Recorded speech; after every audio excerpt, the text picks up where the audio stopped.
Kapten Sibolga, banjir gelondongan, dikala sungai jujur mengungkap kebohongan. Banjir bandang boleh datang dari langit, tapi gelondongan kayu tidak pernah jatuh dari awan. Hujan deras bisa membawa air, tapi tidak mungkin membawa batang kayu sebesar tiang listrik kalau tidak ada yang memotongnya. Masuk akal kan? Belum lagi lubang-lubang tambang liar tanpa izin yang selalu mulus menembus perut gunung di Tukka, hingga air bingung mencari tempat berlindung. Akhirnya ia berangkat langsung menyapa manusia yang tak tahu kabar apa-apa. Di saat pemerintah setempat banyak yang pura-pura bingung, padahal penggalian demi penggalian berlangsung di depan batang hidung. Hutan lindung pun memberi kabar kalau ia sedang berkabung dan memberi air langit yang turun untuk dikirim langsung, hingga si Haporas pun tak mampu membendung. Jadi mari kita bicara yang sebenarnya, bukan naskah dongeng konferensi pers ala pemerintah. Lalu apa yang terjadi di hulu sungai si Haporas hingga gelondongan hanyut? Apa? Hujan yang menebang pohon? Atau angin yang menggergaji batang? Di hulu hutan Abolon Tukka ada batu besar-besar hanyut didorong oleh kayu gelondongan. Siapa yang tebang?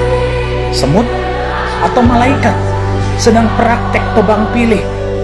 Di hulu sungai Pinangsori menghanyutkan gelondongan. Gelondongan itu bukan ranting kecil, bukan sampah rumah tangga. Itu batang pohon yang memerlukan gergaji mesin, memerlukan izin, dan memerlukan titik-titik. Ya, Anda tahu apa lanjutannya?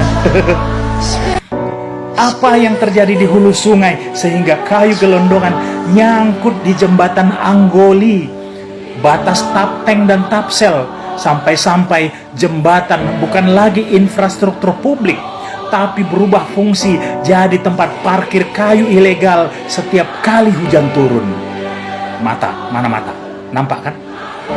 Dan ini pertanyaan yang tidak boleh lagi dianggap sepele. Ada apa ini Pak Bobi Nasution, Gubernur Sumatera Utara?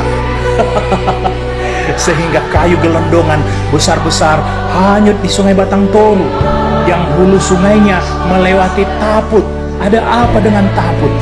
Tapsel, ada apa dengan Tapsel hingga berujung ke Tapteng? Ada apa dengan Tapteng? Hutannya maksud saya. Apa yang sebenarnya terjadi?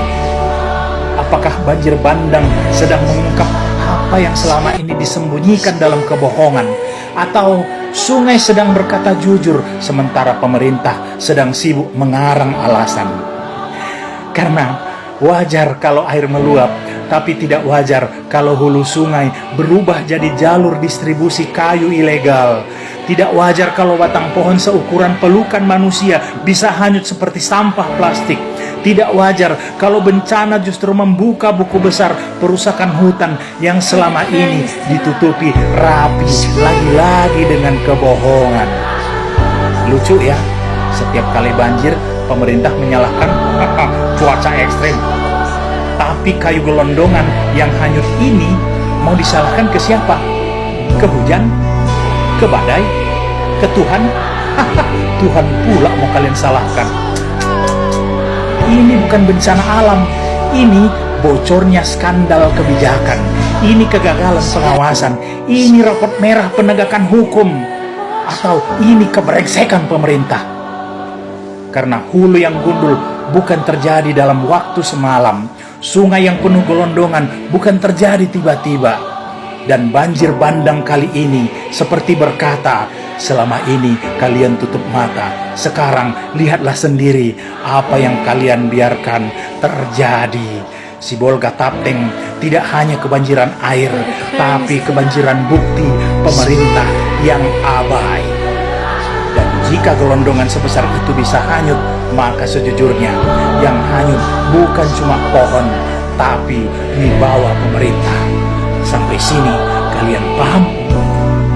Mengartinya muna, biar tusiang muna do. Oh di sana, Horas.